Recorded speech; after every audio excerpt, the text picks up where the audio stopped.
Hello, and thank you for watching and listening to another episode of Unmedicated and Educated with Keita Rose. I'm Keita Rose, and here we deep dive, dissect, and sometimes diagnose. Because it seems everyone, including myself, I am never, ever excluded, has lost their damn minds. If you are new here, thank you so much for giving me a try. If you're an OG, then you already know what the is going on. Like, share, subscribe, talk shit in the comments, tell me how you really feel. And I'm gonna tell you guys how I feel about season 7, episode 6 of Before the 90 Days, okay? This episode was called Paradise Lost. Oh, there's some nasty people in this world. There are some very strange individuals, and I know people don't really like reality TV, of course, for the obvious reasons, right? But reality TV like this, right? My Strange Addiction, 90 Day Fiance, Love After Lockup, I Dated a Murderer, I Married the Murderer, I Can't Believe the Murderer Tried to Murder Me. Shows like that just show us that there are some strange individuals in this world.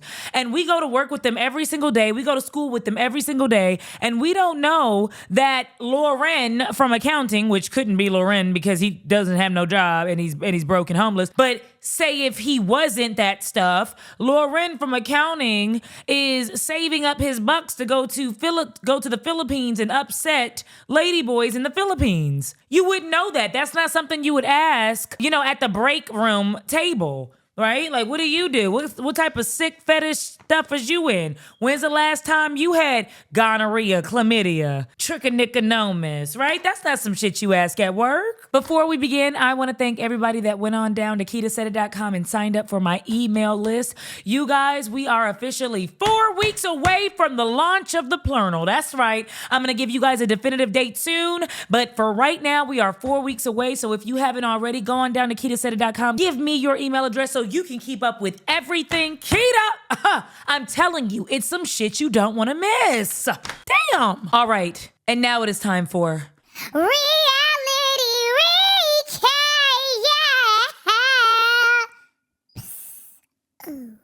So the episode starts off with Tiger Lily and Adnan. If you can remember, Tiger Lily is the 41-year-old millionaire, and Adnan is her very sexy, very young, 22 years old model boyfriend, husband now, model husband from Jordan, right? And so they've already gotten married. The wedding, which Adnan calls the Festival of Adnan. In fact, that's what his family called, and all the 200 guests that he had invited to this wedding called it the Festival of Adnan. All that's over now. And so I guess they're about to go enjoy themselves for their honeymoon. So we got Adnan and his brother getting ready, right? So we meet his brother. And then we've got Tiger Lily and her service providers, aka best friends, Shay and Cruz. Shay and Cruz are married, okay, just to keep up. Just want to make sure you didn't kept up. So Adnan is like, hey babe, you don't have to do your hair this time because literally the drive is going to take so long that we're just going to be in a car all day. And then we're probably going to make it to the hotel. So don't worry about doing your hair. Throw a bonnet on. Come on, right? Come on in the car. And Tiger Lily's like, babe, no,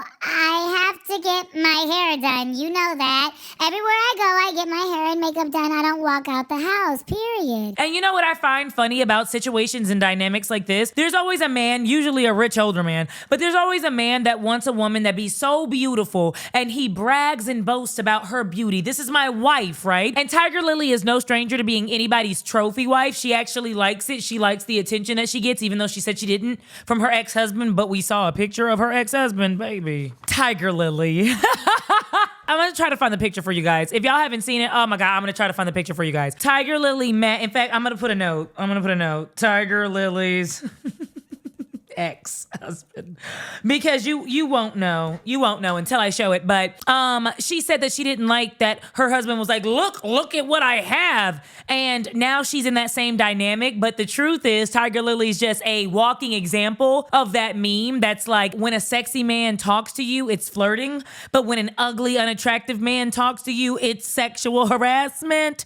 Yeah, it's like that. You didn't like that your ex was controlling. You didn't like you weren't able to have friends. You didn't like you weren't able to talk to men. You didn't like when he took you to galas and different events and business trips and said, this is my wife, look, this is who I'm sleeping with. You hated that about him. Yet everything that you hate about this man, the ex, Adnan does, and you don't mind it at all. I wonder if it has anything to do with Adnan being incredibly sexy. So Adnan's like, whatever, just get ready. Him and his brother go outside and Shay and Cruz start to do what they gotta do, right? And so him and his brother are waiting hour, 2 hours, 3 hours, 4 hours go by and the brother is pissed. Go get your wife. What the hell is going on? Are we even going? Like, he's acting a fool. Honestly, you got about 36 minutes to be late, and that's generous. That's me on a good day. I'm feeling blessed and I want to bless others with grace. Okay, you got about 36 minutes to keep me waiting before I'll meet you at the destination. However you're going to get there, none of my concern, since my time, right? Since the little chunk out of my life that you're wasting was none of your concern. So we're just not gonna think about each other. How about that? We're just not gonna give a shit. How about that? So he goes upstairs. Tiger Lily, what is going on? What is going on? And she's like, Babe, I'm done. Like, okay, oh my God.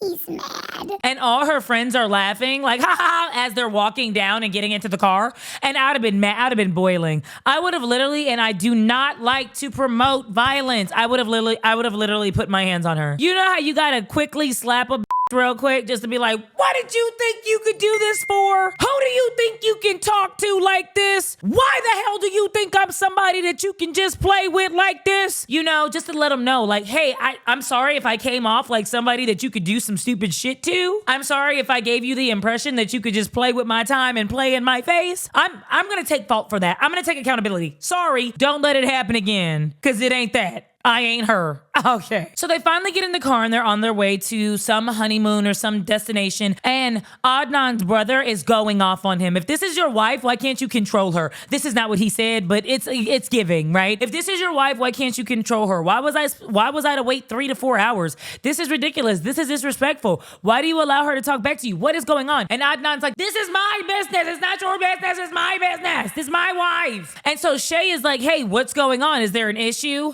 And so Adnan's like, it's not your business. Shut up. Get out my business. It's about me and Tiger Lily. And Shay is like, yeah, but you're driving me somewhere. I like Shay. Shay said, you're driving me somewhere and you guys are looking upset. And I don't know what you're saying.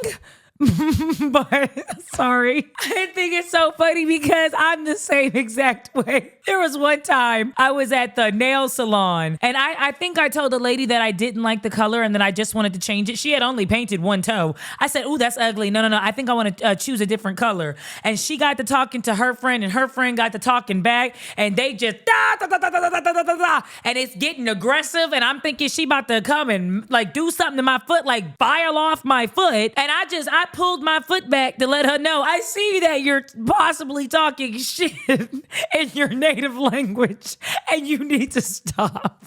It's completely and totally disrespectful. So Adnan and his brother are like, fine. So they finally get to where they're going. And before this whole debacle, right, before Tiger Lily took so long to get ready, upon Cruz arriving to the hotel, she wanted to hug him. But Adnan was like, no, you can't hug Cruz. He's a man. So once they've already gone through all that and now they've reached their destination, they get out the car and they're all laughing. They get out the car and Adnan, I guess maybe he might feel bad about how he talked to her in the car. He walks over to Shay and he shakes her hand and they, both smile or whatever. And Tiger Lily is like, wait a minute. So you're allowed to shake girls' hands, but I can't shake Cruz's hands? Like, this is a double standard. yes, Tiger Lily, it's a double standard. Who's gonna tell her? Who's gonna hold her hand while you tell her that in a certain culture, in certain cultures, women don't have rights?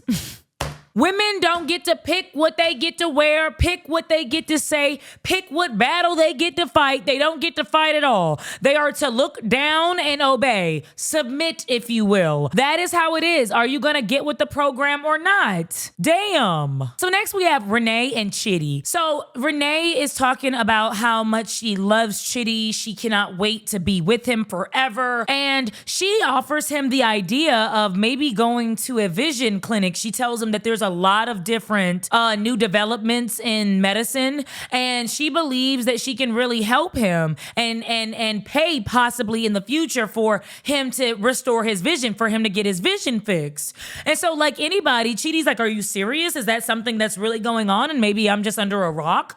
Oh my God, absolutely. Yes, let's go. Ah! You know how some shit just look like it's not gonna get fixed?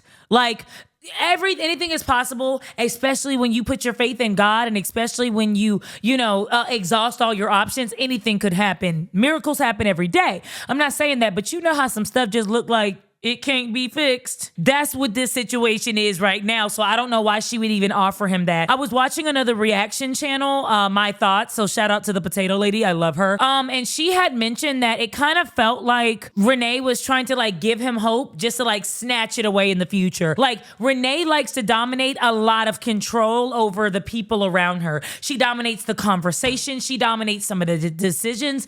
If you don't believe the way that she believes, if you don't believe in conspiracy theories, Illuminati, aliens, but claim to be very spiritual, but can't tell nobody what God she worships or what type of spirits she might be into, good or bad. It's looking bad. She degrades you. She belittles you. She lets you know that you're stupid. She wants you to know that she's above you. She's like a crazy narcissist. Like, that's just what I can think of it. Like, she's just an out of this world, weird, like different thinking narcissist. Like, I don't know really what the fuck I'm talking about, but whatever it is, it's better than you. I'm better than you. She takes him to the doctor, and the doctor basically does all these tests, runs all these tests, and basically lets Renee know that there's nothing that anybody can do to help Chetty. First, the doctor's like, I did notice some cataract on your, I think she said left eye, and Chetty was like, oh, I heard that cataract can be, I don't know if it's an S or a T, just cataract or cataracts. Let me know in the comments. But Chetty's like, oh, I heard that cataracts can be fixed. Like, can you do something? I've heard of people that had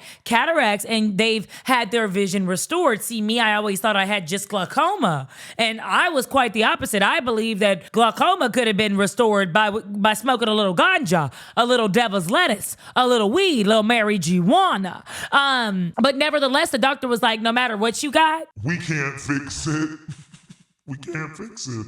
And it's not funny, but it's like, damn. First you think, do the producers just need more storylines? Do they just need more scenes? Are they tired of just being in these people, going to foreign countries and being in these people's like houses and just chilling, watching them cook rice and do whatever they do all day? Are they tired of that? And so they're making up storylines? Or is Renee just really off of her rocker and wanted to take this man to a vision doctor just so the vision doctor could tell him for a second time, actually a third time, you will never be able to see again? Was there a reason? I mean, honestly, that's like asking somebody, are they hungry? And being like, well, too bad, I'm not going to feed you. Sorry. And then that's what the potato lady meant. Like, seeing the sadness on their face sometimes make people happy. You have to understand, y'all. Some people are sadistic, and it's like no one's ever going to come out and say, I'm a terrible person. I like to see you sad. I like to control you. I like to manipulate you. When I tell you a lie and you believe it, I get turned on. Yeah, my nipples just raise up every time I lie to you and you believe me because you trust me. Dumb, dumb, silly, silly fool. So then we go on to Loren and Faith.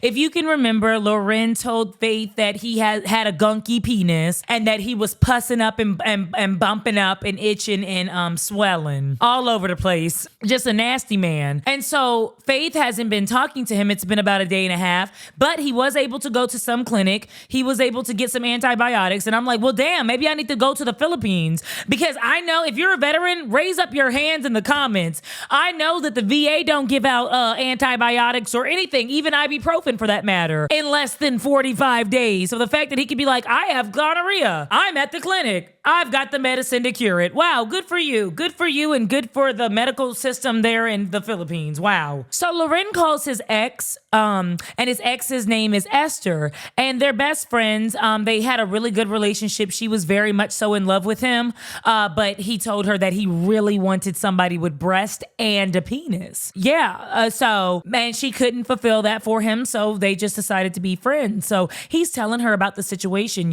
He's like, I told Faith that we can't kiss because I have gonorrhea, and I told her that the woman that I had spent the night at their house, me and her had sex, and I told her that I got an STD from her, and she's mad. And Esther's like, yeah, I rightfully so. Like, I can understand why somebody would be mad about that. You gave her an STD. She didn't know that you were cheating on her. She thought that you were phasing faithful. Not only did Loren go to the girl's house, tell Faith on the phone that he was just spending the night with a friend, he sent her a picture of this girl. And so he's telling Faith, he's like, remember the picture of the girl that I sent you? It was her that I slept with that gave me the gonorrhea. Oh, wow, you piece of shit.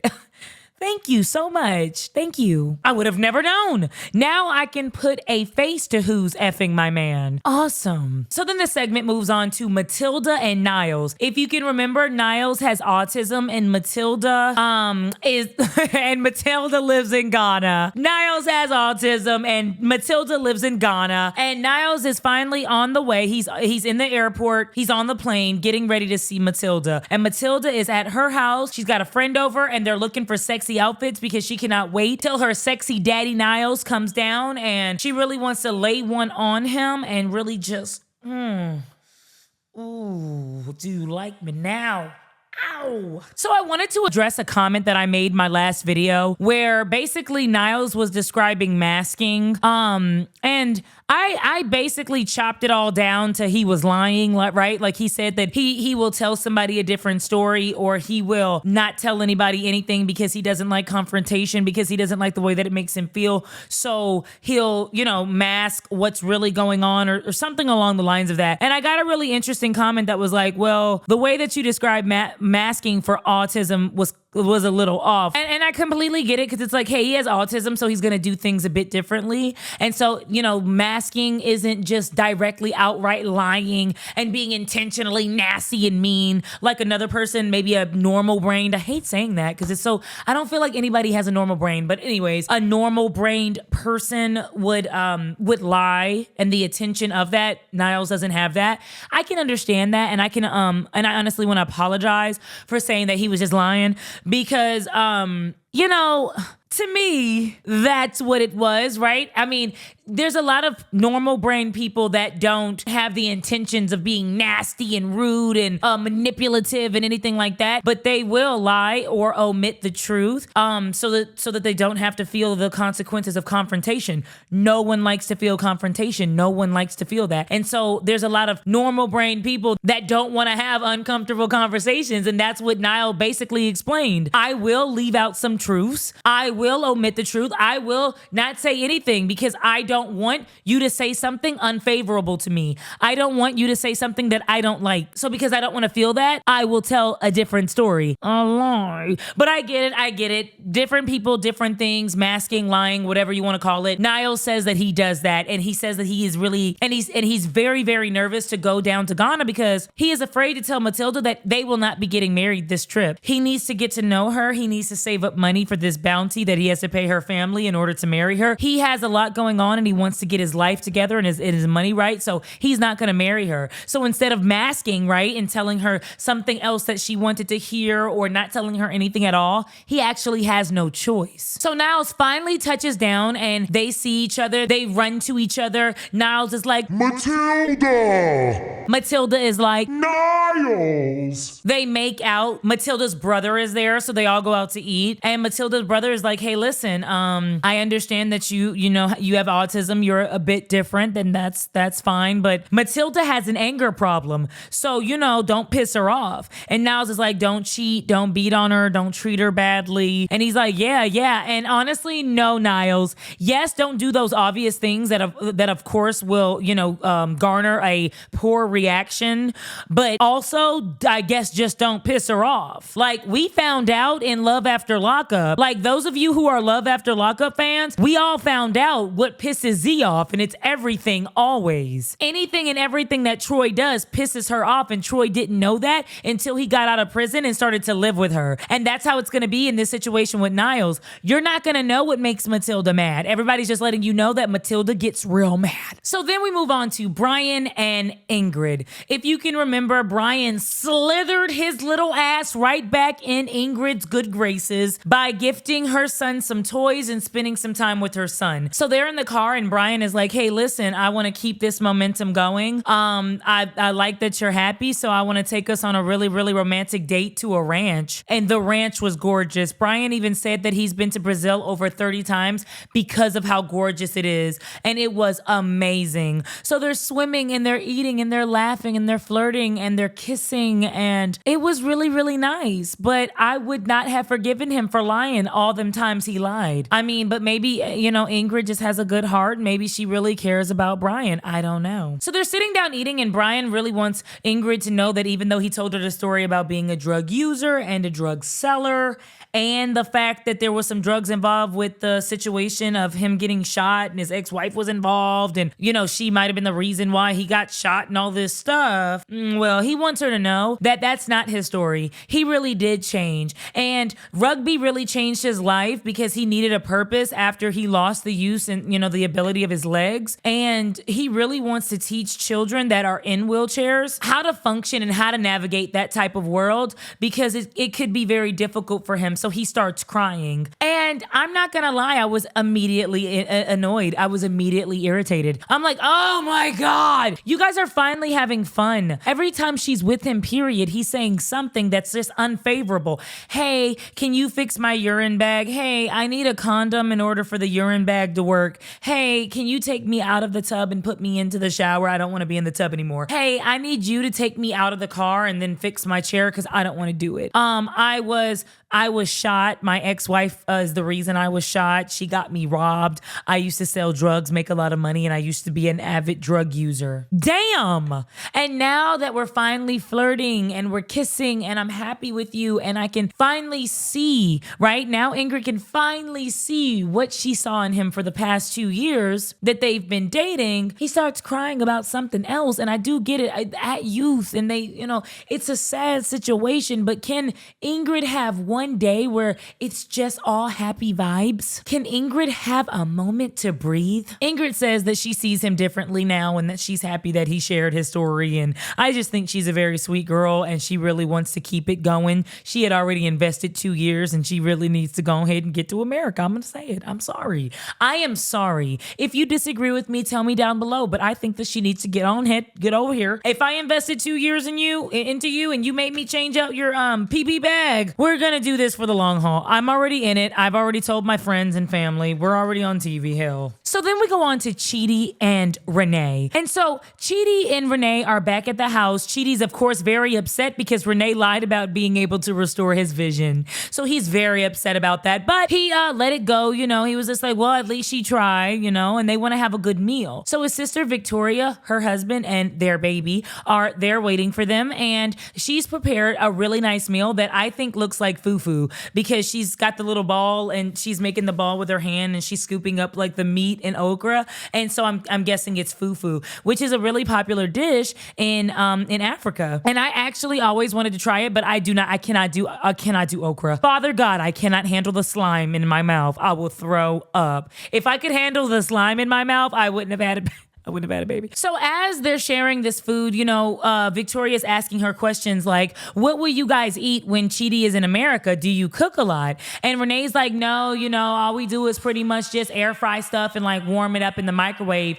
Pizza, Hot Pockets, hot dogs. Oh my God, that sounds like a terrible thing, especially to tell a foreigner where foreigners love food. Food is a big part of a lot of people's culture and they enjoy making it from scratch, especially when you're making it for those that you love, and especially when you're making it with those that you love, it is very important to cook. And so to just tell her that her blind brother that she's been taking care of since he was a baby is going to be off to America somewhere far away where she cannot protect him with a white woman that is out of her damn mind, that is off of her damn rocker, right? And then when you go to inquire, God forbid, you inquire about what your brother will be eating, she says Hot Pockets all day long. wrong, period. And I'm going to yell at him. I'm going to guide him the wrong directions. If he pisses me off, I'm not going to guide him. I'm going to leave him in the room, and I am not going to feed him, period. But your brother is safe with me, and you have nothing to worry about. So Renee is starting to feel this like weird energy from Victoria. And honestly, it's probably that she knows Victoria doesn't like her because nobody likes Renee. And so she's like, hey, what's your problem? Like, why do you look so angry? And Victoria's like, I'm not.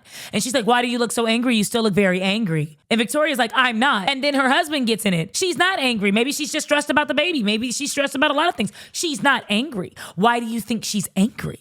And so Renee's like, well, you always have this like dark and like weird energy, and I just don't like it. Like I don't just linger around where people don't like me. I get ups and I goes. And at that moment, I really wanted Victoria to say, please leave my house and leave my brother alone. Chidi, please do not continue to be with this white woman. She is crazy. And not because she is white. She happens to be white, and she happens to be crazy. She's off of her rocker. Chidi, please. But the sister, her husband, Chidi, the baby, everybody handled that situation very well because it was extremely rude to challenge somebody in their own house and then continue to challenge them after they've told you they're not angry. I'm the type of person, I got about one time to tell you that I'm not mad. And then if you keep on inquiring about it, I'm going to assume that you want to see my mad side.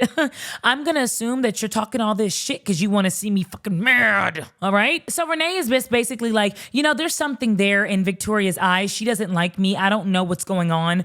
And also she's telling the producers, and also the little foo-foo stuff was dry. It tasted like some Velcro wrapped up in a ball and placed in the back of your throat. There's no way that anybody could be able to swallow it because it's so dry. And the other substance was very, very spicy, way too spicy. So I'm like, okay, you're just talking shit. I mean, it might have been really spicy or dry, but at this point, she's just talking shit. She doesn't like Victoria because she knows that she acted a fool and she's embarrassed. That's what I think. She's embarrassed at the way she was acting at that damn chicken market, making them people feel bad about their culture. You shouldn't be there. So then Victoria is like, do you want Chidi to be an active member of your kid's life? And she's like, oh, absolutely. And she's like, well, do your kids know anything about like Chidi? And she's like, oh yeah, they know everything, like every day of their lives, every freaking day of their lives. Every day of their lives, what? Every day of their lives, they didn't know anything about Chidi because you guys just only started dating 5 years ago and your kids are like older than 12. So what every day of their lives did they know about Chidi?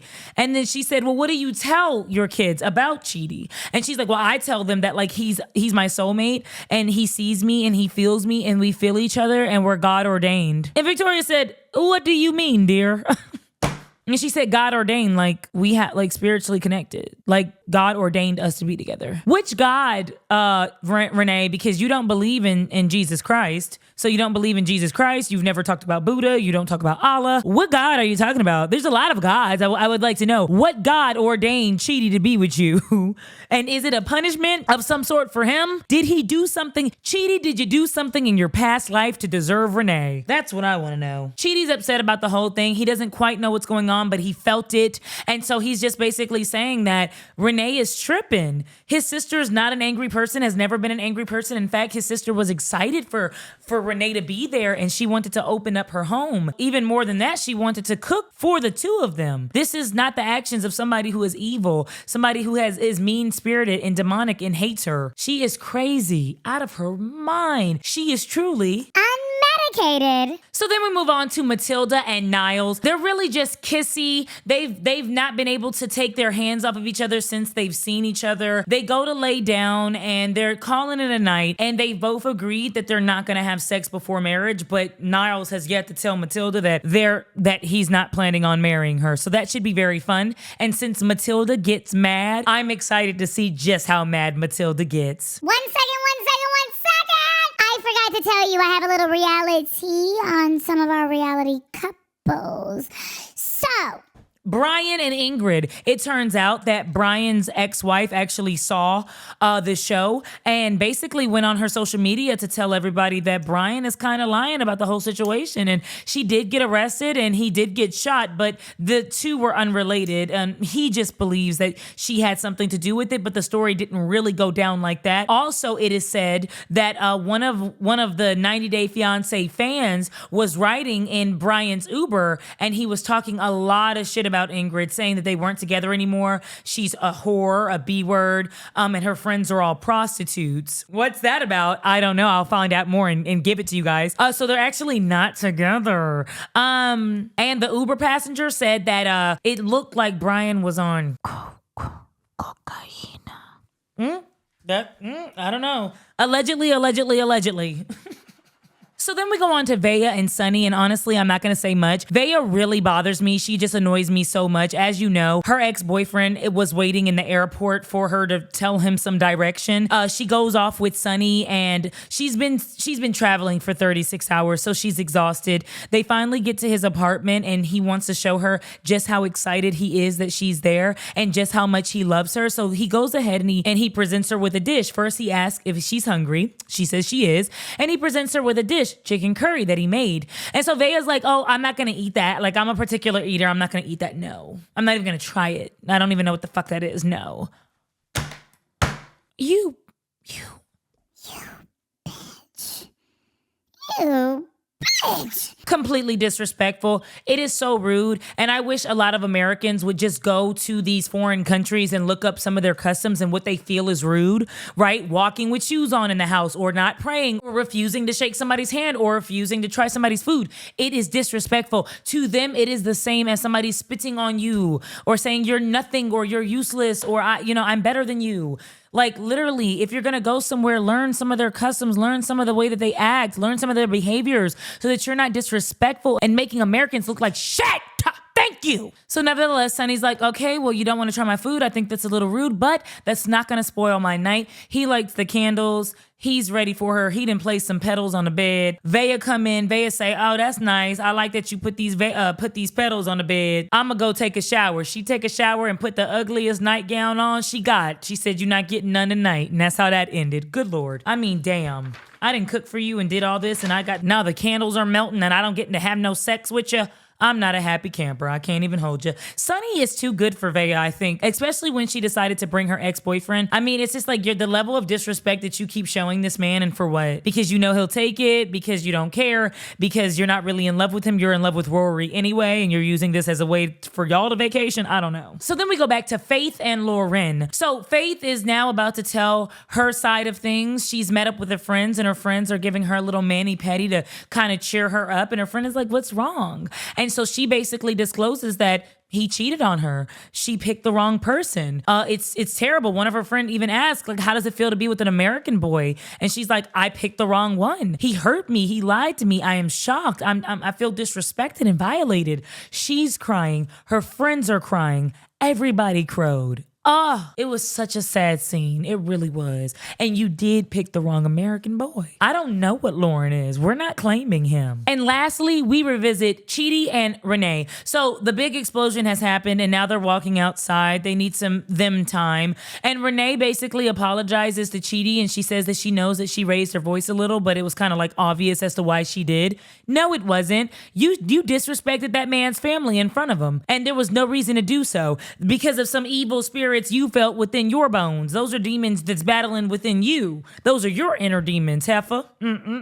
So basically, Renee tells him that she wants him and her to go to a hotel. She doesn't feel comfortable. And Chetty's put in a very awkward situation because he doesn't want to go to a hotel. He wants to spend more time with his family, especially if they're supposed to be getting married and he's supposed to go off to America. He's going to want to spend as much time with his family as humanly possible. And Renee gets very mad. She's like, no. She's like, I don't even understand why you always have to appease them and why you don't care about me. You said you're in love with me. And he's trying to explain to her that she's overreacting. And Renee then snaps at him and says, no, shut up. Now, I don't care if Chetty can't see. I'd have been swinging at something. What the fuck? Who are you talking to? So she's mad. She's like, you care about what people think. You care about what your sister and brother think. You care about what your little God thinks, your little God and your little religion that I don't believe in because I know more and I know better than your little religion. She's just letting him have it. She's like, I'm trying to be nice to you, but you just need to shut up. All I have to say is no, Renee did not. I know a lot of you are asking, did Renee get her ass whooped after doing all that? No, she didn't. So Chetty's still there. And I'm looking forward to seeing what's going to happen next week, okay? Thank you again for watching and listening to another episode of Unmedicated and Educated with Keita Rose. I'm Keita Rose, and until next time, oh my God, I will holla.